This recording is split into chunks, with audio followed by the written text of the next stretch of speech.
santé mentale, j'ai perdu ma mère à l'âge de 5 ans, 6 ans, du coup, dans ces circonstances-là. Et en fait, elle n'avait pas d'oreille, elle n'avait personne à qui se confier. Et en fait, c'est quelque chose que j'ai gardé en moi.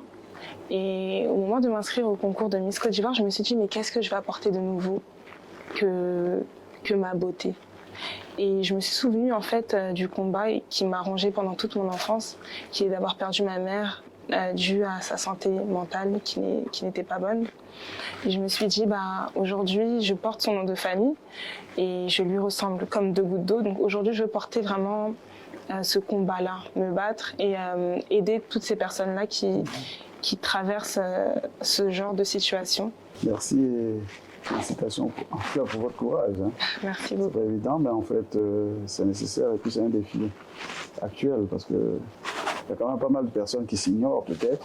Il y en a qui vivent, qui souffrent en silence, mais il y a au moins 30% de la population qui souffre de ces pathologies-là. Et ils n'ont aucune oreille, ils n'ont aucune instance où ces personnes peuvent aller se confier. Donc, avec sa nomination en tant que coordonnateur du programme, je pense qu'il a mis un point d'honneur à faire connaître davantage les services que nous offrons. Exactement. Et puis, on est très heureux que vous puissiez vous associer à ce combat-là, qui est un combat important.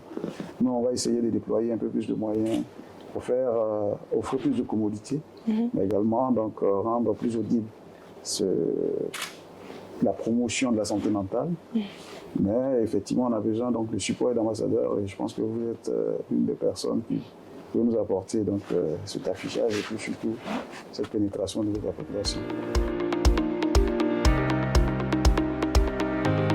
Je suis Mylène Gioni, Miss Côte d'Ivoire 2023 et je suis heureuse de vous annoncer que je suis l'ambassadrice de la santé mentale en Côte d'Ivoire. Nous avons été reçus par le ministre de la Santé. Ce fut une séance de travail riche en informations. J'ai eu à dire ce que j'avais à dire concernant les problèmes de santé mentale, car la santé mentale, pour moi, c'est primordial. C'est ce qui touche un maximum de personnes, peu importe qui tu es, peu importe ton secteur d'activité, c'est vraiment quelque chose qui touche un maximum de personnes.